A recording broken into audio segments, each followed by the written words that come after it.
ಪರಮೇಶ್ವರ್ ಅವರು, ಜಾರ್ಜ್ ಅವರು, ಮುನಿಯಪ್ಪನವರು, ದಸನಾಪುರ ಅವರು, ತಂಗಡಿಗೆಯವರು, ರಹೀಂ ಖಾನ್ ಅವರು, ಇವರೆಲ್ಲರೂ ಕೂಡ, ಆಮೇಲೆ ನಮ್ಮ ತನ್ವೀರ್ ಸೇಠ್ ಅವರು ಎಲ್ಲರೂ ಮಾತಾಡಬೇಕಾಗಿತ್ತು. MLAಗಳು ಕೂಡ ಮಾತಾಡಬೇಕಾಗಿತ್ತು. ಆದರೆ ಸಮಯದ ಅಭಾವದಿಂದ ಅವ್ರು ಯಾರು ಕೂಡ ಮಾತಾಡಲಿಕ್ಕೆ ಹೋಗ್ಲಿಲ್ಲ. ಮತ್ತೆ ಖರ್ಗೆ ಅವರು ವಾಪಸ್ ಹೋಗ್ಬೇಕಾಗಿರೋದ್ರಿಂದ ಈ ಎಲ್ಲ ಕಾರಣಗಳಿಗಾಗಿ ಅವ್ರು ಯಾರು ಕೂಡ ಮಾತಾಡಲಿಲ್ಲ. ಅವರು ಮಾತಾಡಿಸ್ಲಿಲ್ಲ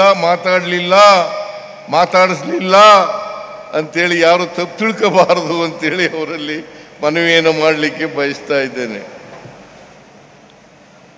ಇವತ್ತು ಮೈಸೂರು ಜಿಲ್ಲೆಯಲ್ಲಿ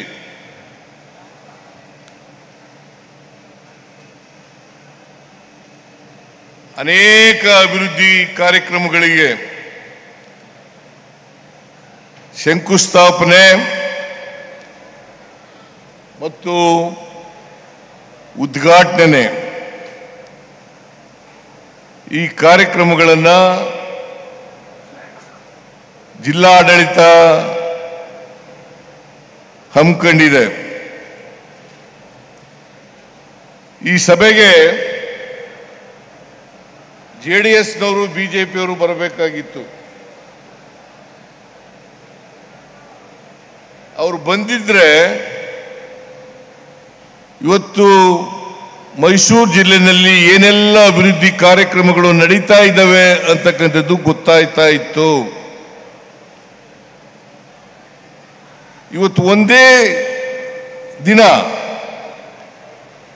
2578 ಕೋಟಿ 2078 ಕೋಟಿ ರೂಪಾಯಿಗಳಿಗೆ ಶಂಕುಸ್ಥಾಪನೆ ಮತ್ತು ಉದ್ಘಾಟನೆಯನ್ನ ಮಾಡ್ತಾ ಇದ್ದೇವೆ. ನಾನು ಬಿಜೆಪಿಯವರಿಗೆ JDSನವರಿಗೆ ಕೇಳ್ತಾ ಇದ್ದೀನಿ, ನೀವು ಆರೋಪಗಳನ್ನು ಮಾಡ್ತೀರಿ, ಸುಳ್ಳು ಆರೋಪಗಳನ್ನು ಮಾಡ್ತೀರಿ, ಸುಳ್ಳು ಅಪವಾದಗಳನ್ನು ಮಾಡ್ತೀರಿ. ನಾನು ಅನೇಕ ಬಾರಿ ಹೇಳಿದ್ದೀನಿ, ನಿಮಗೆ ಸತ್ಯ ಗೊತ್ತಾಗಬೇಕು ಅಂತಂದ್ರೆ, ಜನರಿಗೆ ಸುಳ್ಳು ಹೇಳೋದನ್ನ ನಿಲ್ಲಿಸಬೇಕು ಅಂತನ್ನೋದಾದ್ರೆ, ಜನರನ್ನ ತಪ್ಪು ದಾರಿಗೆ ಎಳೀತಕ್ಕಂಥ ಪ್ರಯತ್ನವನ್ನು ಮಾಡ್ತಕ್ಕಂಥದನ್ನು ನೀವು ನಿಲ್ಲಿಸಬೇಕಾದ್ರೆ ನೀವೆಲ್ಲರೂ ಕೂಡ ಒಂದೇ ವೇದಿಕೆಗೆ ಬರಬೇಕು. ಬಿಜೆಪಿಯ ಮುಖಂಡರು, JDSನ ಮುಖಂಡರು ಒಂದೇ ವೇದಿಕೆಗೆ ಬಂದ್ರೆ ನಾನು ಆ ವೇದಿಕೆಗೆ ಬರಲಿಕ್ಕೆ ತಯಾರಾಗಿದ್ದೀನಿ. ಚರ್ಚೆ ಮಾಡೋಣ.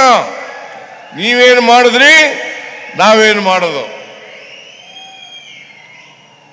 ನೀವೇನು ಮಾಡಿದ್ರಿ, ನಾವೇನು ಮಾಡೋದು ಅಂತಕ್ಕಂಥದ್ದನ್ನು ಚರ್ಚೆ ಮಾಡೋಣ.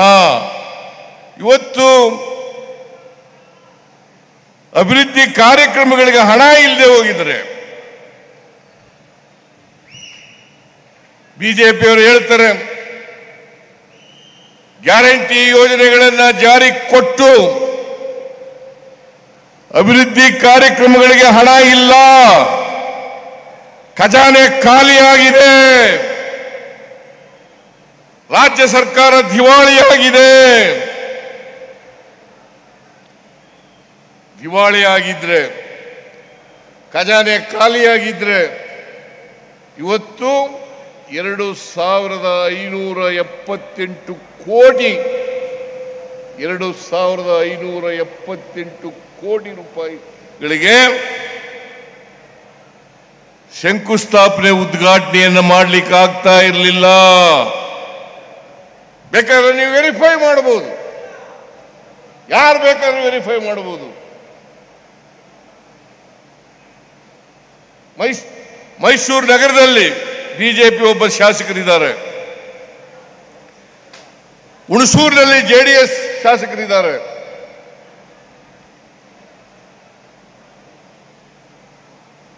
ಬಂದು ನೋಡ್ಲಿ,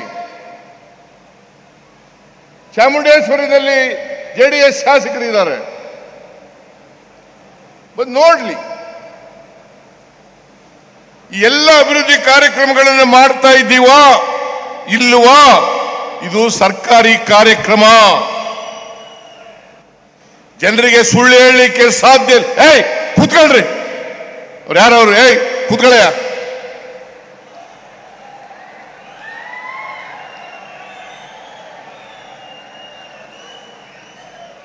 ಪೇಟ ಕೂತ್ಕೋ.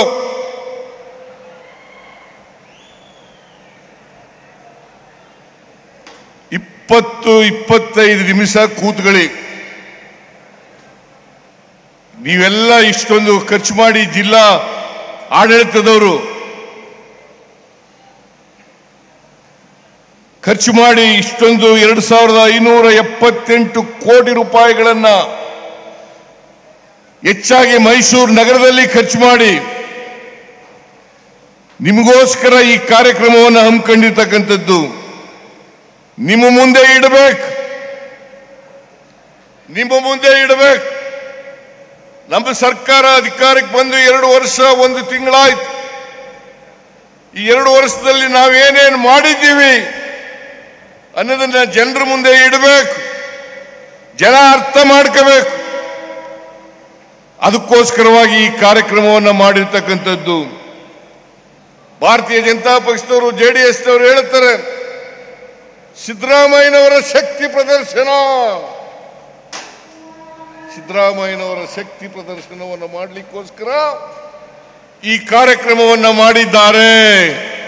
ಇದು ಶಕ್ತಿ ಪ್ರದರ್ಶನವಲ್ಲ, ಅಭಿವೃದ್ಧಿಯ ಶಕ್ತಿಯನ್ನು ನಿಮ್ಮ ಮುಂದೆ ಇಡ್ಲಿಕ್ಕೋಸ್ಕರವಾಗಿ ನಾವು ಮಾಡಿರ್ತಕ್ಕಂಥ ಕಾರ್ಯಕ್ರಮ ಅಂತಕ್ಕಂಥದ್ದನ್ನು ಹೇಳಲಿಕ್ಕೆ ಬಯಸ್ತಾ ಇದ್ದೇನೆ. ಮತ್ಸರ ಇರಬೇಕು, ಆದರೆ ಈ ಮಟ್ಟದಲ್ಲಿ ಮತ್ಸರ ಇರಬಾರದು. ಬಿಜೆಪಿಯವರು, JDSನವರು ಇದಾರಲ್ಲ, ಅವರು ಸಹಿಸ್ಕೊಳ್ಳಕ್ಕಾಗಲ್ಲ. ಅವರು ಸಹಿಸ್ಕೊಳ್ಳಕ್ಕಾಗದೇನೆ ಸುಳ್ಳುಗಳನ್ನ ಹೇಳಿ ಜನರನ್ನ ದಾರಿ ತಪ್ಪಿಸ್ತಕ್ಕಂಥ ಕೆಲಸವನ್ನ ಮಾಡ್ತಾ ಇದ್ದಾರೆ. ನಾನು ಹೇಳ್ತೀನಿ, ನೀವು 5 ವರ್ಷ ಅಧಿಕಾರದಲ್ಲಿದ್ರಿ. ಹಿಂದೆ 2008ರಿಂದ 13ರವರೆಗೆ ಅಧಿಕಾರದಲ್ಲಿದ್ರಿ. ಆಮೇಲೆ 2019ರಿಂದ 23ರವರೆಗೂ ಅಧಿಕಾರದಲ್ಲಿದ್ರಿ. ನೀವು ಮೈಸೂರು ನಗರಕ್ಕೆ ಏನು ಮಾಡಿದ್ರಿ? ನಮ್ಮ DK ಶಿವಕುಮಾರ್ ಹೇಳ್ತಾ ಇರ್ತಾರೆ, ಸಾಕ್ಷಿ ಗುಡ್ಡ ಬಿಟ್ಟೋಗಿದ್ದೀರಾ. ಏನ್ ಸಾಕ್ಷಿ ಗುಡ್ಡ ಬಿಟ್ಟೋಗಿದ್ದೀರಪ್ಪ ನೀವು? ಏನಾದ್ರು ಮಾಡಿದ್ರೆ ಹೇಳಿ. 4 ವರ್ಷಗಳ ಅಧಿಕಾರದಲ್ಲಿದ್ರಿ ನೀವು. ಅದು ಜನರ ಆಶೀರ್ವಾದದಿಂದ ನೀವು ಅಧಿಕಾರಕ್ಕೆ ಬಂದದ್ದಲ್ಲ. 2008ರಲ್ಲಿ ಅಧಿಕಾರಕ್ಕೆ ಬಂದದ್ದು, 2023ರಲ್ಲಿ ಅಧಿಕಾರಕ್ಕೆ ಬಂದದ್ದು ಅಲ್ಲ, 2018ರಲ್ಲಿ ಅಧಿಕಾರಕ್ಕೆ ಬಂದದ್ದು. ನೀವು ಹಿಂಬಾಗಲಿನಿಂದ ಬಂದಿದ್ದೀರ ಹೊರತು ಜನರ ಆಶೀರ್ವಾದವನ್ನು ಪಡ್ಕೊಂಡು ಅಧಿಕಾರಕ್ಕೆ ಬಂದಿಲ್ಲ. ಆಪರೇಷನ್ ಕಮಲ ಮಾಡಿ ಅಧಿಕಾರಕ್ಕೆ ಬಂದಿರತಕ್ಕಂಥದ್ದು ಇವರು. 2008ರಲ್ಲಿ ಎಷ್ಟು ಗೆದ್ದಿದ್ರು ಇವರು? 110 ಜನ, 113 ಜನ ಗೆಲ್ಲಲಿಕ್ಕಾಗಲಿಲ್ಲ ಇವರು. 2018ರಲ್ಲಿ ಇವ್ರು ಗೆದ್ದದ್ದು ಎಷ್ಟು? 104 ಜನ, 113 ಜನ ಗೆಲ್ಲಿಲ್ಲ ಭಾರತೀಯ ಜನತಾ ಪಕ್ಷದವರು. ಇನ್ನು JDSನವರು ಬಿಡಿ, ಅವರು ಪ್ರತಿ ಸಾರಿನೂ ಕೂಡ ಕಡಿಮೆ ಆಗ್ತಾ ಬರ್ತಾ ಇದ್ದಾರೆ. 5 ವರ್ಷಕ್ಕೆ ಕಡಿಮೆ ಆಗ್ತಾ ಬರ್ತಾ ಇದ್ದಾರೆ. ಕಳೆದ ಬಾರಿ ಗೆದ್ದಿದ್ದದ್ದು 18. ನಾನು ಜನತಾದಳ ಎಸ್ನ ಅಧ್ಯಕ್ಷನಾಗಿದ್ದಾಗ ಒಟ್ಟು ಗೆದ್ದಿದ್ದಂಥ ಸ್ಥಾನಗಳು 59. ಈಗ ಎಷ್ಟಪ್ಪ ದೇವೇಗೌಡ್ರೆ, ಕುಮಾರಸ್ವಾಮಿ ಎಷ್ಟು ಗೆದ್ದಿದ್ದೀರಿ? ಈಗ ನೀವು ಗೆದ್ದಿರೋದು 18 ಸ್ಥಾನಗಳನ್ನು ಮಾತ್ರ. ನೀವು ಯಾವ ಕಾರಣಕ್ಕೂ ಕೂಡ ಕರ್ನಾಟಕದಲ್ಲಿ ಮತ್ತೆ ಅಧಿಕಾರಕ್ಕೆ ಬರಲಿಕ್ಕೆ ಸಾಧ್ಯ ಇಲ್ಲ. ನಿಮ್ಮ ಸ್ವಂತ ಶಕ್ತಿ ಮೇಲಂತೂ ಬರಲಿಕ್ಕೆ ಸಾಧ್ಯ ಇಲ್ಲ. ಈಗ ನೀವು ಯಾವಾಗ ವೀಕ್ ಆಗ್ಲಿಕ್ಕೆ ಶುರು ಮಾಡಿದ್ರಿ, MLAಗಳು ನಿಮ್ಮನ್ನೆಲ್ಲ ಕೈ ಬಿಡ್ಲಿಕ್ಕೆ ಪ್ರಾರಂಭ ಮಾಡಿದ್ರು, ಜನ ನಿಮ್ಮನ್ನ ಕೈ ಬಿಡ್ಲಿಕ್ಕೆ ಪ್ರಾರಂಭ ಮಾಡಿದ್ರು, ಬಿಜೆಪಿಯವ್ರ ಜೊತೆ ಸೇರ್ಕೊಂಡಿದ್ದೀರಿ. ಬಿಜೆಪಿಯವ್ರ ಜೊತೆ ಸೇರ್ಕೊಂಡಿದ್ದಾರೆ. ಕಳೆದ ಲೋಕಸಭಾ ಚುನಾವಣೆಯಲ್ಲಿ ಎಷ್ಟು ಗೆದ್ರು ಅವರು? 2 ಸ್ಥಾನಗಳನ್ನು ಮಾತ್ರ. 2 ಸ್ಥಾನಗಳನ್ನು ಮಾತ್ರ. 17 ಸ್ಥಾನಗಳನ್ನು ಬಿಜೆಪಿ ಗೆದ್ರು. 17 ಸ್ಥಾನಗಳನ್ನು ಬಿಜೆಪಿ ಗೆದ್ರು. 2 ಜೆಡಿಎಸ್ ಅದು ಇಬ್ರು ಸೇರ್ಕೊಂಡು ನಾವು 2018ರಲ್ಲಿ ಒಂದೇ ಒಂದು ಗೆದ್ದಿದ್ದದ್ದು. 2018ರಲ್ಲಿ ಒಂದೇ ಗೆದ್ದಿದ್ದದ್ದು. ಆಮೇಲೆ 2024ರಲ್ಲಿ ನಾವು ಗೆದ್ದದ್ದು 9 ಸ್ಥಾನಗಳು. 1ನೇ ಸ್ಥಾನ 1ರಿಂದ 9 ಸ್ಥಾನಗಳಿಗೆ ಹೋದ ನಾವು. ಇವರು ಕಡಿಮೆ ಆದರು. ನೀವು ಈ ರಾಜ್ಯದಲ್ಲಿ ಜನಪ್ರಿಯತೆಯನ್ನು ಉಳಿಸ್ಕೊಂಡಿದ್ದೀರಾ, ಜನರ ಅಭಿಮಾನವನ್ನು ಉಳಿಸ್ಕೊಂಡಿದ್ದೀರಾ, ಜನರ ಪ್ರೀತಿಯನ್ನು ಉಳಿಸ್ಕೊಂಡಿದ್ದೀರಾ? ಇಲ್ಲ. ಇದನ್ನ ಅರ್ಥ ಮಾಡ್ಕೋಬೇಕಾಗ್ತದೆ. ಇವರು ಯಾವತ್ತೂ ಕೂಡ ಕರ್ನಾಟಕದ ಪರವಾಗಿ ಇರ್ತಕ್ಕಂಥ ಜನ ಅಲ್ಲ, ಬಡವರ ಪರವಾಗಿರ್ತಕ್ಕಂಥ ಜನ ಅಲ್ಲ, ದಲಿತರ ಪರವಾಗಿರ್ತಕ್ಕಂಥ ಜನ ಅಲ್ಲ, ಹಿಂದುಳಿದವರ ಪರವಾಗಿರ್ತಕ್ಕಂಥ ಜನ ಅಲ್ಲ, ಅಲ್ಪಸಂಖ್ಯಾತರ ಪರವಾಗಿರ್ತಕ್ಕಂಥ ಜನ ಅಲ್ಲ ಅಂತಕ್ಕಂಥದ್ದನ್ನ ಸಾಬೀತು ಮಾಡಿದ್ದೀರಿ. ನೀವು ಯಾವಾಗಲೂ ಕೂಡ ಸಾಮಾಜಿಕ ನ್ಯಾಯಕ್ಕೆ ವಿರೋಧ, ಕರ್ನಾಟಕದ ಅಭಿವೃದ್ಧಿಗೆ ವಿರೋಧ, ಜಾತ್ಯತೀತ ತತ್ವಕ್ಕೆ ವಿರೋಧ. ನಾನು ಕೇಳ್ತೀನಿ, ನೀವು ಇಷ್ಟೊಂದು ಜನ ಲೋಕಸಭೆಯಲ್ಲಿ ಇದ್ದಿರಲ್ಲ, ಕೇಂದ್ರದಲ್ಲಿ ನಿಮ್ಮದೇ ಅಧಿಕಾರ ಇದೆಯಲ್ಲ, ನರೇಂದ್ರ ಮೋದಿ ಅವರು ಪ್ರಧಾನಮಂತ್ರಿ ಆಗಿದ್ದಾರಲ್ಲ, ಕುಮಾರಸ್ವಾಮಿ ಅವರು ಇಂಡಸ್ಟ್ರೀಸ್ ಮಿನಿಸ್ಟರ್ ಆಗಿದ್ದಾರಲ್ಲ, ಕರ್ನಾಟಕದಿಂದ ನಾವು ಕೊಡ್ತಕ್ಕಂಥ ತೆರಿಗೆ 4.5 ಲಕ್ಷ ಕೋಟಿಗೂ ಹೆಚ್ಚು. 4.5 ಲಕ್ಷ ಕೋಟಿಗೂ ಹೆಚ್ಚು. ನಮಗೆ ವಾಪಸ್ ಬರ್ತಕ್ಕಂಥದ್ದು ಎಷ್ಟಪ್ಪ ಅಂತಂದ್ರೆ 65,000 ಕೋಟಿ ರೂಪಾಯಿ ನಮ್ಮಿಂದ ತೆರಿಗೆ ನಾವು ಕೊಡ್ತಕ್ಕಂಥದ್ದು ಕೇಂದ್ರಕ್ಕೆ 4.5 ಲಕ್ಷ ಕೋಟಿ. ನಮಗೆ ಕೇಂದ್ರದಿಂದ ನಮ್ಮ ಪಾಲು ಬರ್ತಕ್ಕಂಥದ್ದು, ತೆರಿಗೆ ಪಾಲು ಬರ್ತಕ್ಕಂಥದ್ದು 65,000 ಕೋಟಿ ರೂಪಾಯಿ. 100 ರೂಪಾಯಿ ಕೊಟ್ರೆ ನಾವು ತೆರಿಗೆ ರೂಪದಲ್ಲಿ ನಮಗೆ ವಾಪಸ್ ಬರ್ತಕ್ಕಂಥದ್ದು ಬರೀ 15 ರೂಪಾಯಿಗಳು ಮಾತ್ರ. ಇದನ್ನ ಅರ್ಥ ಮಾಡ್ಕೋಬೇಕಲ್ಲ. ಯಾವತ್ತಾದ್ರೂ ಕೂಡ ಜೆಡಿಎಸ್ನ ಬಿಜೆಪಿಯ ಲೋಕಸಭಾ ಸದಸ್ಯರು ಇದನ್ನ ಕೇಳಿದರ ಕರ್ನಾಟಕಕ್ಕೆ ಅನ್ಯಾಯ ಆಗ್ತಾ ಇದೆ. ಈ ಅನ್ಯಾಯವನ್ನು ಸರಿಪಡಿಸಿ ಇವ್ರಿಗೆ ಯಾರಿಗೂ ಕೂಡ ನರೇಂದ್ರ ಮೋದಿ ಅವರ ಎದುರುಗಡೆ ನಿಂತ್ಕೊಳ್ಳಿಕ್ಕೆ ಧೈರ್ಯ ಇಲ್ಲ. ನಡುಕ್ತಾರೆ, ಗಡ ಗಡ ಗಡ ಗಡ ಅಂತ ನಡುಕ್ತಾರೆ. ಯಾಕೆ ಕೇಳಲ್ಲ?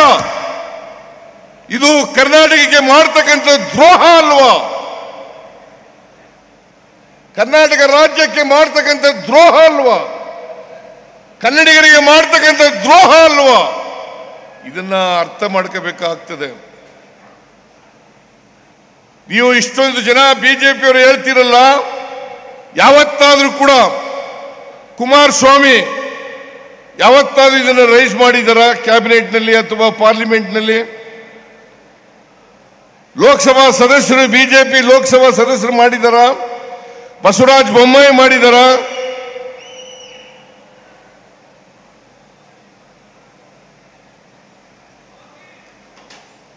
ಜೋಶಿ ಮಾಡಿದಾರ? ಯಾರು ಮಾಡಿಲ್ಲ. ಕರ್ನಾಟಕಕ್ಕೆ ಅನ್ಯಾಯ ಆಗ್ತಾ ಇದೆ. ಇವತ್ತು ನಾವು ಗ್ಯಾರಂಟಿ ಯೋಜನೆಗಳನ್ನು ಕೊಟ್ರೆ ಅದು ಈಗಾಗಲೇ ಖರ್ಗೆ ಅವರು ಹೇಳಿದ್ರು, ನಮಗಲ್ಲ, ನಮ್ಮನೆಗಲ್ಲ, DK ಶಿವಕುಮಾರ್ ಮನೆಗಲ್ಲ, ಅಥವಾ ಇಲ್ಲಿ ಕೂತಿರ್ತಕ್ಕಂಥ ಎಲ್ಲ ಮಿನಿಸ್ಟ್ರುಗಳು, MLAಗಳು, MLCಗಳು ಅವ್ರ ಮನೆಗಲ್ಲ. ಇದು ನಾವು ಕೊಟ್ಟಿರ್ತಕ್ಕಂಥದ್ದು ಈ ರಾಜ್ಯದ ಬಡವರಿಗೆ. ಅದರಲ್ಲಿ ಯಾವುದೇ ಧರ್ಮ ಇಲ್ಲ, ಯಾವುದೇ ಜಾತಿ ಇಲ್ಲ, ಯಾವುದೇ ಪಕ್ಷ ಇಲ್ಲ. ನಿಮಗೆ ನಾಚಿಕೆ ಆಗಲ್ವಾ? ಬಿಜೆಪಿಯವರಿಗೆ, JDSನವರಿಗೆ ನಾಚಿಕೆ ಆಗಲ್ವಾ? ನಿಮ್ಮ ಪಕ್ಷಕ್ಕೆ ಬೆಂಬಲ ಕೊಟ್ಟಿರ್ತಕ್ಕಂಥವರಿಗೆ, ಅವರ ಬಡವರು ಇದ್ದಾರಲ್ಲ ನಿಮ್ಮ ಪಕ್ಷದಲ್ಲಿ, ಆ ಬಡವರಿಗೂ ಕೂಡ ನಾವು ಗ್ಯಾರಂಟಿ ಯೋಜನೆಗಳನ್ನು ಕೊಟ್ಟಿದ್ದೇವೆ. ಬರೀ ಕಾಂಗ್ರೆಸ್ಗಲ್ಲ, JDSನವ್ರಿಗೂ ಕೂಡ ಕೊಟ್ಟಿದ್ದೇವೆ, ಬಿಜೆಪಿಯವ್ರಿಗೂ ಕೂಡ ಕೊಟ್ಟಿದ್ದೇವೆ, ಕಾಂಗ್ರೆಸ್ನವ್ರಿಗೂ ಕೂಡ ಕೊಟ್ಟಿದ್ದೇವೆ, ಯಾವುದೇ ಪಕ್ಷಕ್ಕೆ ಸೇರದೇ ಇದ್ದವ್ರಿಗೂ ಕೂಡ ಕೊಟ್ಟಿದ್ದೇವೆ. ಇಂಥ ಜಾತಿ ಅಂತ ಕೊಟ್ಟಿಲ್ಲ, ಇಂಥ ಧರ್ಮ ಅಂತ ಕೊಟ್ಟಿಲ್ಲ, ಇಂಥ ಪಕ್ಷ ಅಂತ ಕೊಟ್ಟಿಲ್ಲ. ಎಲ್ಲ ಜಾತಿಯವರಿಗೆ, ಎಲ್ಲ ಪಕ್ಷದವರಿಗೆ, ಬಡವರಿಗೆ ಕೊಟ್ಟಿರ್ತಕ್ಕಂಥದ್ದು. ನಿಮಗೆ ನಾಚಿಕೆ ಆಗಬೇಕು. ನಮ್ಮ ಈ ಗ್ಯಾರಂಟಿ ಯೋಜನೆಗಳನ್ನು ನರೇಂದ್ರ ಮೋದಿಯವರು ರಾಜಸ್ಥಾನದಲ್ಲಿ ವಿರೋಧ ಮಾಡಿದ್ರು. ರಾಜಸ್ಥಾನದಲ್ಲಿ ಇದನ್ನು ಘೋಷಣೆ ಮಾಡಿದಾಗ ವಿರೋಧ ಮಾಡಿದ್ರು. ಏನಂತ ವಿರೋಧ ಮಾಡಿದ್ರು? ಕರ್ನಾಟಕ ರಾಜ್ಯ ದಿವಾಳಿ ಆಗ್ಬಿಡ್ತದೆ, ಈ ಗ್ಯಾರಂಟಿ ಯೋಜನೆಗಳನ್ನು ಜಾರಿ ಮಾಡಲಿಕ್ಕೆ ಸಾಧ್ಯ ಇಲ್ಲ. ಇವತ್ತು ಸುಮಾರು 55,000 ಕೋಟಿ ರೂಪಾಯಿ ಗ್ಯಾರಂಟಿ ಯೋಜನೆಗಳಿಗೆ ಖರ್ಚಾಗ್ತದೆ. 2 ವರ್ಷದಿಂದ ಯಶಸ್ವಿಯಾಗಿ ಜಾರಿ ಕೊಟ್ಟಿದ್ದೀವಿ. ಮೊನ್ನೆ ಶಕ್ತಿ ಯೋಜನೆ ಈಗ 1 ವಾರ ಆಯಿತು. ನಾನು ಇಲ್ಲಿವರೆಗೆ ಈ ಶಕ್ತಿ ಯೋಜನೆ ಜಾರಿಯಾದ ಮೇಲೆ 500 ಕೋಟಿ ಮಹಿಳೆಯರು ಉಚಿತವಾಗಿ ಪ್ರಯಾಣ ಮಾಡಿದ್ದಾರೆ. ನಾನು ಈಗ 1 ವಾರದ ಹಿಂದೆ 500 ಕೋಟಿ ಟಿಕೆಟ್ ಅನ್ನ ಕೊಟ್ಟಿದ್ದೇನೆ ಮಹಿಳೆಗೆ, ಪ್ರಯಾಣಿಕರಿಗೆ 500 ಕೋಟಿ ಟಿಕೆಟ್ ಅನ್ನು ಕೊಟ್ಟಿದ್ದೇನೆ. ನೀವು ಯಾವನಾರು ಮಾಡಿದ್ರ? ಇವತ್ತು ಮಹಿಳೆಯರೆಲ್ಲ ಖುಷಿಯಾಗಿದ್ದಾರೆ, ಬಡವರೆಲ್ಲ ಖುಷಿಯಾಗಿದ್ದಾರೆ, ದಲಿತರೆಲ್ಲ ಖುಷಿಯಾಗಿದ್ದಾರೆ, ಹಿಂದುಳಿದವರೆಲ್ಲ ಖುಷಿಯಾಗಿದ್ದಾರೆ, ಅಲ್ಪಸಂಖ್ಯಾತರೆಲ್ಲ ಖುಷಿಯಾಗಿದ್ದಾರೆ. ನಿಮಗೆ ಹೊಟ್ಟೆ ಉರಿ ಇದೆಯಲ್ಲ, ಈ ದ್ವೇಷ ಇದೆಯಲ್ಲ, ರಾಜಕೀಯ ದ್ವೇಷ, ನಾನು ಇವತ್ತು ಅವ್ರಿಗೆ ಹೇಳ್ತೀನಿ, ಈ ದ್ವೇಷವನ್ನು ಬಿಡಿ, ಹೊಟ್ಟೆ ಉರಿಯನ್ನು ಬಿಡಿ, ಮತ್ಸರವನ್ನು ಬಿಡಿ, ರಾಜಕೀಯವಾಗಿ ಮಾತಾಡಿ. ನಾನು ಹೇಳ್ತಕ್ಕಂಥದ್ದು ಸುಳ್ಳಾದರೆ ಪ್ರಶ್ನೆ ಮಾಡ್ತಕ್ಕಂಥ ಹಕ್ಕಿದೆ ನಿಮಗೆ. ಅಸೆಂಬ್ಲಿನಲ್ಲಿ ಹೇಳಿದ್ದೀನಿ, ಹೊರಗಡೆ ಹೇಳಿದ್ದೀನಿ, ಎಲ್ಲ ಕಡೆಗಳಲ್ಲಿ ಹೇಳ್ತಾ ಇದ್ದೀನಿ.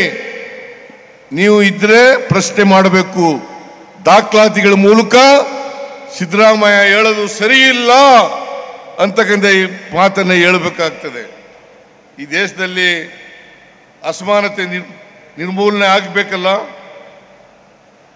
ಬಡವ ಬಲ್ಲಿದ ಸುಮಾರು 90% ಜನ ಶೂದ್ರ ವರ್ಗದವರು ಇರ್ತಕ್ಕಂಥದ್ದು, 10% ಜನ ಮಾತ್ರ ಮೇಲ್ವರ್ಗದವರು ಇರ್ತಕ್ಕಂಥದ್ದು, ಶ್ರೀಮಂತರು ಇರ್ತಕ್ಕಂಥದ್ದು.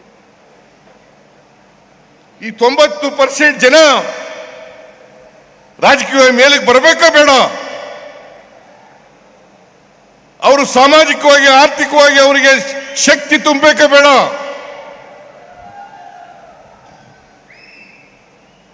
ನೀವು ಯಾವಾಗಲೂ ಕೂಡ ಈ ಬಿಜೆಪಿ ಅವರು ಇದ್ದಾರಲ್ಲ, ನರೇಂದ್ರ ಮೋದಿ ಅವರು ಇದ್ದಾರಲ್ಲ, 10% ಜನರ ಪರವಾಗಿ ಮಾತ್ರ ಮಾತಾಡೋದು, ಅವ್ರಿಗೆ ಮಾತ್ರ ಕೆಲಸ ಮಾಡೋದು, ಅವರಿಗೆ ಎಲ್ಲ ರೀತಿಯಲ್ಲೂ ಕೂಡ ತೆರಿಗೆಗಳನ್ನು ಕಡಿಮೆ ಮಾಡ್ತಕ್ಕಂಥ ಕೆಲಸವನ್ನು ಮಾಡ್ತಾರೆ.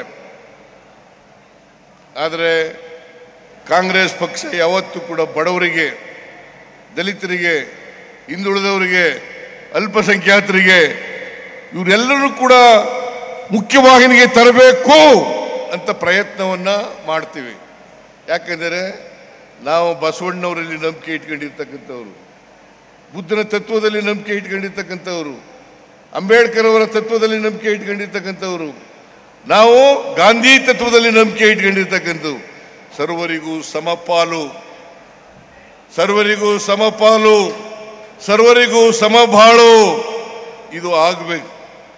ಇಲ್ಲದೆ ಹೋದರೆ ಬಾಬಾ ಸಾಹೇಬ್ ಅಂಬೇಡ್ಕರ್ ಅವರು ಹೇಳಿದ್ರು, ಈ ದೇಶಕ್ಕೆ ಸ್ವಾತಂತ್ರ್ಯ ಬಂದು ಅದು ಯಶಸ್ವಿ ಆಗಬೇಕಾದ್ರೆ ಎಲ್ಲರೂ ಕೂಡ ಆರ್ಥಿಕವಾಗಿ ಸಾಮಾಜಿಕವಾಗಿ ಸಬಲತೆಯನ್ನ ಕಾಣ್ತಕ್ಕಂಥದ್ದೇ ಸ್ವಾತಂತ್ರ್ಯ ಬಂದದಕ್ಕೆ ಸಾರ್ಥಕ ಅಂತಕ್ಕಂಥ ಮಾತುಗಳನ್ನು ಹೇಳಿದರು.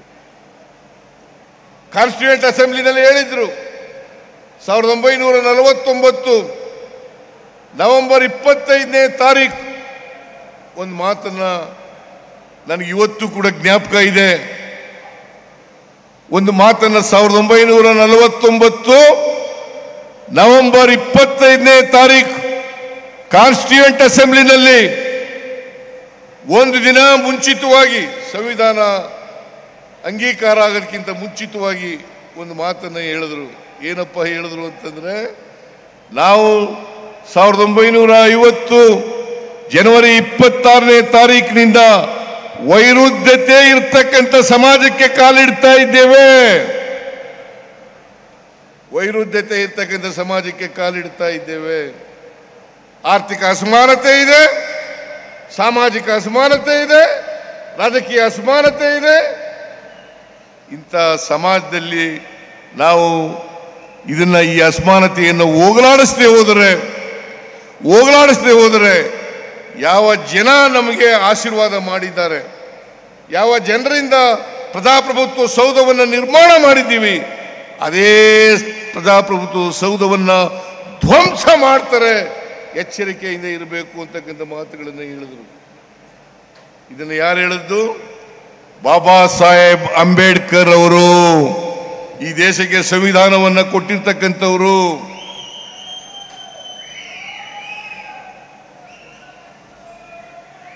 ಇದು ಆಗ್ಬೇಕಾ? ದೇಶದಲ್ಲಿ ಪ್ರಜಾಪ್ರಭುತ್ವ ಧ್ವಂಸ ಆಗ್ಬೇಕಾ? ಧ್ವಂಸ ಆಗಬಾರದು. ಪ್ರಜಾಪ್ರಭುತ್ವ ಉಳಿಬೇಕು, ಸಂವಿಧಾನ ಉಳಿಬೇಕು.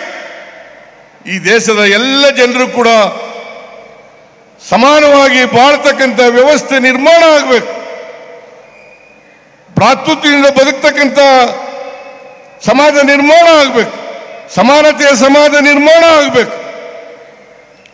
ಈ ಸಮಾಜವನ್ನ ನಿರ್ಮಾಣ ಮಾಡಲಿಕ್ಕೆ ನಾವು ಕಾಂಗ್ರೆಸ್ ಪಕ್ಷ ಮೊದಲಿಂದಲೂ ಕೂಡ ಪ್ರಯತ್ನವನ್ನು ಮಾಡ್ತಾ ಇದೆ. ಸ್ವಾತಂತ್ರ್ಯ ಬಂತವಿಂದ ಜವಾಹರ್ಲಾಲ್ ನೆಹರೂರವರು ಇರ್ಬೋದು, ಇಂದಿರಾ ಗಾಂಧಿ ಅವರು ಇರ್ಬೋದು, ವಲ್ಲಭಾಯ್ ಪಟೇಲ್ ಇರ್ಬೋದು, ಇವರೆಲ್ಲರೂ ಕೂಡ ಪ್ರಯತ್ನವನ್ನು ಮಾಡ್ತಾ ಇದ್ದಾರೆ. ಮನಮೋಹನ್ ಸಿಂಗ್ರವ್ರ ಕಾಲದಲ್ಲಿ ನಾವು ಡೈರೆಕ್ಟಿವ್ ಪ್ರಿನ್ಸಿಪಲ್ಸ್ ಹೇಳ್ಕೊಂಡಿದ್ದೀವಿ. ರೈಟ್ ಟು ಇನ್ಫಾರ್ಮೇಶನ್ ಯಾರು ಕೊಟ್ಟವರು? ರೈಟ್ ಟು ಎಜುಕೇಶನ್ ಯಾರು ಕೊಟ್ಟವರು? ಫುಡ್ ಸೆಕ್ಯೂರಿಟಿ ಆಕ್ಟ್ ಅನ್ನ ಯಾರು ಮಾಡಿದ್ರು? ನರೇಂದ್ರ ಮೋದಿ ಅವರು ಮಾಡಿದ್ರ?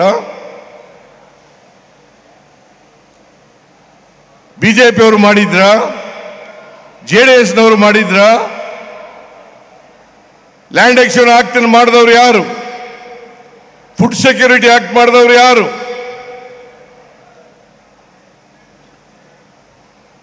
ಇದನ್ನೆಲ್ಲ ಅರ್ಥ ಮಾಡ್ಕೋಬೇಕಾಗ್ತದೆ. ಬಿಜೆಪಿಯವರು ಯಾವತ್ತೂ ಕೂಡ ಸಾಮಾಜಿಕ ನ್ಯಾಯದ ಪರವಾಗಿಲ್ಲ. ಯಾವ್ಯಾವಾಗ ಕಾಂಗ್ರೆಸ್ ಸಾಮಾಜಿಕ ನ್ಯಾಯವನ್ನ ಹಿಂದುಳಿದವರಿಗೆ, ದಲಿತರಿಗೆ, ಅಲ್ಪಸಂಖ್ಯಾತರಿಗೆ ಕೊಡ್ತದೆ, ಆವಾಗ ಅಂತ ಸಂದರ್ಭಗಳಲ್ಲೆಲ್ಲ ಕಾಲದಲ್ಲೂ ಕೂಡ ವಿರೋಧ ಮಾಡಿದ್ದಾರೆ. ಕಾಕಾಗಾಲೇಕರ್ ವರದಿಯನ್ನು ವಿರೋಧ ಮಾಡಿದವರು ಯಾರು? ಮಂಡಲ್ ಕಮಿಷನ್ ವರದಿಯನ್ನು ವಿರೋಧ ಮಾಡಿ ಕಮಂಡಲ ಯಾತ್ರೆಯನ್ನು ಮಾಡಿದವರು ಯಾರು? ಹೈಯರ್ ಲರ್ನಿಂಗ್ ಇನ್ಸ್ಟಿಟ್ಯೂಷನ್ಗಳಲ್ಲಿ ಮೀಸಲಾತಿಯನ್ನು ತಂದಾಗ ವಿರೋಧ ಮಾಡಿದವರು ಯಾರು? 73rd 74th ಅಮೆಂಡ್ಮೆಂಟ್ ಅನ್ನು ತಂದವರು ಯಾರು? 73rd 74th ಅಮೆಂಡ್ಮೆಂಟ್ ತಂದವರು ಯಾರು? ಅದಕ್ಕೆ ವಿರೋಧ ಮಾಡಿದವರು ಯಾರು?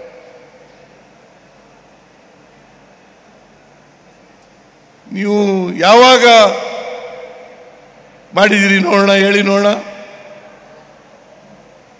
ಈ RSS ಬಿಜೆಪಿ ಇದ್ದಾರಲ್ಲ, ಇವರು ಮನುವಾದಿಗಳು, ಸಂವಿಧಾನಕ್ಕೆ ವಿರುದ್ಧ. ಯಾಕಂತಂದ್ರೆ ಬಾಬಾ ಸಾಹೇಬ್ ಅಂಬೇಡ್ಕರ್ ಅವರು ಕೊಟ್ಟಿರ್ತಕ್ಕಂಥ ಸಂವಿಧಾನ ಮನುವಾದಕ್ಕೆ ವಿರುದ್ಧವಾಗಿರ್ತಕ್ಕಂಥದ್ದು, ಮನುಸ್ಮೃತಿಗೆ ವಿರುದ್ಧವಾಗಿರ್ತಕ್ಕಂಥದ್ದು. ಅದಕ್ಕೋಸ್ಕರ ವಿರೋಧವನ್ನು ಮಾಡ್ತಾರೆ. ಈಗ ಇನ್ನೊಂದು ಹೇಳಕ್ ಶುರು ಮಾಡ್ಬಿಟ್ಟಿದ್ದಾರೆ ಬಿಜೆಪಿಯವರು ಎಲ್ಲ ಕಡೆ. ಬಾಬಾ ಸಾಹೇಬ್ ಅಂಬೇಡ್ಕರ್ ಅವರನ್ನ ಸೋಲಿಸಿದವರು ಕಾಂಗ್ರೆಸ್ನವರು, ಸೋಲಿಸಿದವರು ಕಾಂಗ್ರೆಸ್ನವರು. ನಾನು ಹೇಳಿದೆ ಅಸೆಂಬ್ಲಿನಲ್ಲಿ, ಬಾಬಾ ಸಾಹೇಬ್ ಅಂಬೇಡ್ಕರ್ ಅವರು ಒಂದು ಪತ್ರವನ್ನು ಬರೆದಿದ್ದಾರೆ ಅವರ ಸ್ನೇಹಿತರಿಗೆ. ಅದರಲ್ಲಿ ಏನು ಹೇಳಿದ್ದಾರೆ ಅಂತಂದ್ರೆ, ನನ್ನನ್ನು ಸೋಲಿಸಿದವರು ಸಾವರ್ಕರ್.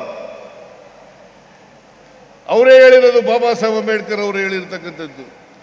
ನನ್ನನ್ನು ಸೋಲಿಸಿದವರು ಸಾವರ್ಕರ್, ಕಮ್ಯುನಿಸ್ಟ್ನ ರಂಗ. ಇದನ್ನ ನೀವೆಲ್ಲ ತಿಳ್ಕೋಬೇಕಾಗ್ತದೆ. ಅದಕ್ಕೆ ಬಾಬಾ ಸಾಹೇಬ್ ಅಂಬೇಡ್ಕರ್ ಅವರು ಹೇಳಿದ್ದಾರೆ, ಯಾರಿಗೆ ಇತಿಹಾಸ ಗೊತ್ತಿಲ್ಲ ಅವ್ರು ಯಾರು ಕೂಡ ಭವಿಷ್ಯವನ್ನು ನಿರ್ಮಾಣ ಮಾಡಲಿಕ್ಕೆ ಸಾಧ್ಯ ಇಲ್ಲ. ಯಾರಿಗೆ ಇತಿಹಾಸ ಗೊತ್ತಿಲ್ಲ ಅವ್ರು ಯಾರು ಕೂಡ ಭವಿಷ್ಯವನ್ನು ನಿರ್ಮಾಣ ಮಾಡಲಿಕ್ಕೆ ಸಾಧ್ಯ ಇಲ್ಲ. ಇತಿಹಾಸ ಗೊತ್ತಿದ್ರೆ ಮಾತ್ರ ಈ ಅಸಮಾನತೆ ನಿರ್ಮಾಣ ಆಗಲಿಕ್ಕೆ ಕಾರಣ ಏನು? ಇದು ಗೊತ್ತಿರಬೇಕು. ಇತಿಹಾಸ ಗೊತ್ತಿದ್ರೆ ಮಾತ್ರ ಈ ಅಸಮಾನತೆ ನಿರ್ಮಾಣ ಆಗ್ಬೇಕಾದ್ರೆ ಕಾರಣ ಏನು? ಈ ಜಾತಿ ವ್ಯವಸ್ಥೆ ಹುಟ್ಟಬೇಕಾದ್ರೆ ಕಾರಣ ಏನು? ವರ್ಗ ವ್ಯವಸ್ಥೆ ಹುಟ್ಟಬೇಕಾದ್ರೆ ಕಾರಣ ಏನು? ಇದಕ್ಕೆ ಪರಿಹಾರ ಹುಡುಕ್ತಕ್ಕಂಥದ್ದೇ ಕಾಂಗ್ರೆಸ್ ಪಕ್ಷ, ನಮ್ಮ ಸಂವಿಧಾನ. ಅದಕ್ಕೋಸ್ಕರ ಸಂವಿಧಾನವನ್ನು ರಕ್ಷಣೆ ಮಾಡಬೇಕು, ಸಂವಿಧಾನವನ್ನು ರಕ್ಷಣೆ ಮಾಡಬೇಕು. ಅದಕ್ಕೆ ಕಾಂಗ್ರೆಸ್ನವರು ನಮ್ಮ ಸ್ಲೋಗನ್ ಏನಪ್ಪಾ ಅಂತಂದ್ರೆ, ಜೈ ಬಾಪು, ಜೈ ಬಾಪು, ಜೈ ಭೀಮ್, ಜೈ ಸಂವಿಧಾನ್. ಜೈ ಬಾಪು, ಜೈ ಭೀಮ್, ಜೈ ಸಂವಿಧಾನ್. ಇವರಿಗೆ, ಸಂವಿಧಾನಕ್ಕೆ ವಿರುದ್ಧವಾಗಿರ್ತಕ್ಕಂಥವರಿಗೆ, ಸಂವಿಧಾನ ರಚನೆ ಆದಂಥ ಸಂದರ್ಭದಲ್ಲಿ ಇದನ್ನು ವಿರೋಧ ಮಾಡಿದವರು ಯಾರು ಗೊತ್ತಾ? ಗೋಲ್ವಾಲ್ಕರ್, ಸಾವರ್ಕರ್. ಯಾರು ಇವರು? ಹಿಂದೂ ಮಹಾಸಭಾದ ನಾಯಕ, RSS ನಾಯಕ. ಇವರು ವಿರೋಧ ಮಾಡಿದ್ದು. ಆರ್ಗನೈಸರ್ ಪತ್ರಿಕೆ ತೆಗೆದು ನೋಡ್ಲಿ, ಅವರು ಆರ್ಗನೈಸರ್ ಪತ್ರಿಕೆ ತೆಗೆದು ನೋಡ್ಲಿ. ಆರ್ಗನೈಸರ್ ಪತ್ರಿಕೆಯಲ್ಲಿ ಬಹಳ ಸ್ಪಷ್ಟವಾಗಿ ಹೇಳಿ ಇವರು ವಿರೋಧ ಮಾಡಿದ್ದಾರೆ. ಅದೇ ಸಾರಿ ಹೇಳ್ತಾರೆ, ಈ ಸಂವಿಧಾನವನ್ನು ಬದಲಾವಣೆ ಮಾಡ್ತೀವಿ.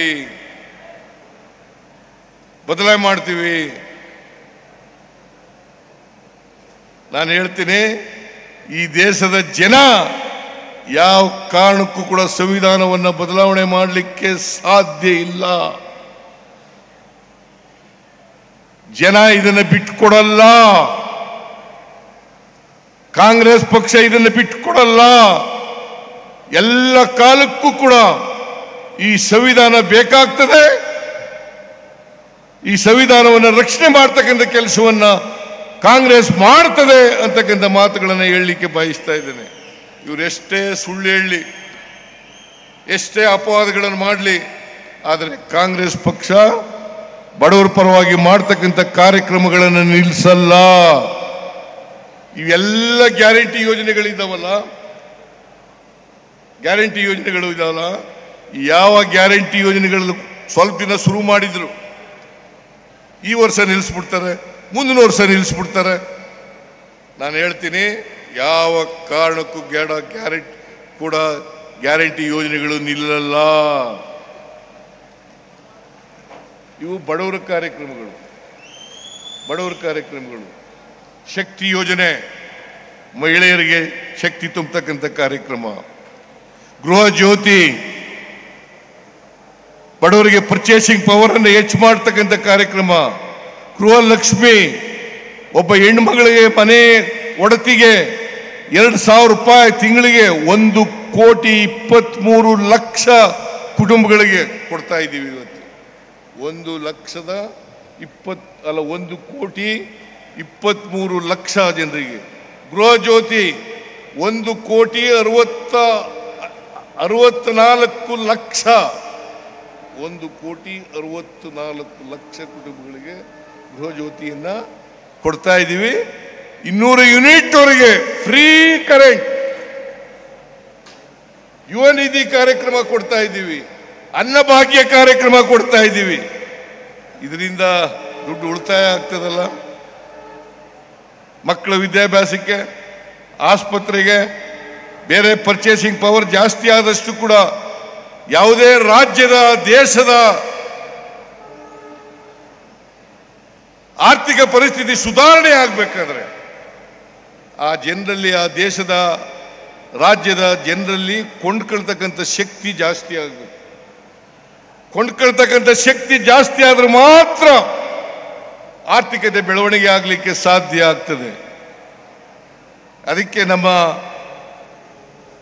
90% ಜನ ಈ ದೇಶದಲ್ಲಿ ಶಕ್ತಿ ಇಲ್ಲದೆ ಕೊಂಡ್ಕೊಳ್ತಕ್ಕಂಥ ಶಕ್ತಿ ಇಲ್ಲದೆ ಈ ಜನರಿಗೆ ನಾವು ಗ್ಯಾರಂಟಿ ಯೋಜನೆಗಳನ್ನು ಕೊಟ್ಟಿದ್ದೀವಿ.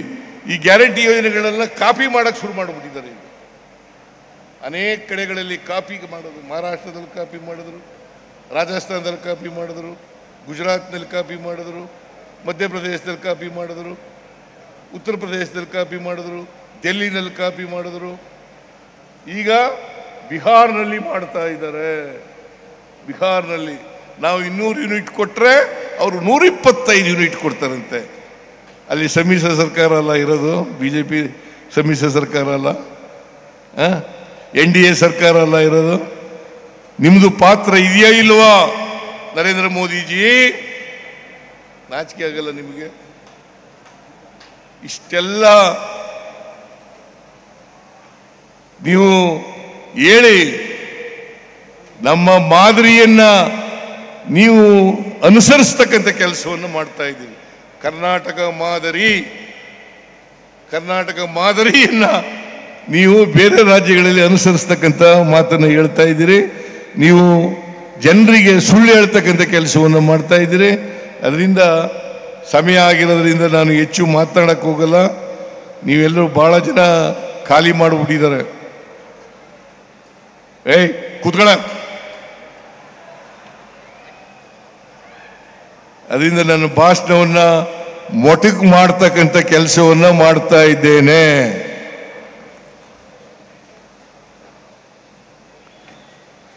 ಇಷ್ಟೊತ್ತು ನನ್ನ ಭಾಷಣವನ್ನ ಕೇಳದಂತ ಎಲ್ಲರಿಗೂ ಧನ್ಯವಾದಗಳನ್ನು ಹೇಳಲಿಕ್ಕೆ ಬಯಸ್ತೇನೆ. ಹಾಗೇನೆ ಜಿಲ್ಲಾ ಆಡಳಿತ ಇವತ್ತು ವ್ಯವಸ್ಥಿತವಾಗಿ ಈ ಕಾರ್ಯಕ್ರಮವನ್ನು ವ್ಯವಸ್ಥೆ ಮಾಡಿದ್ದಾರೆ.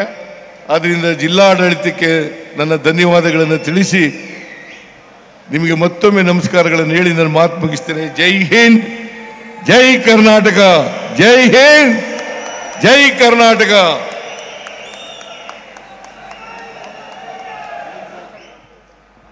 ನಮ್ಮ ಹೆಮ್ಮೆಯ ಉಪಮುಖ್ಯಮಂತ್ರಿಗಳು ಇನ್ನೀಗ ನಿಮ್ಮ ಮುಂದೆ ಮಾತನ್ನ ಕೇಳೋಣ, ಮಾತಿಗೆ ಆಹ್ವಾನಿಸೋಣ. ಶ್ರೀಯುತರೆ.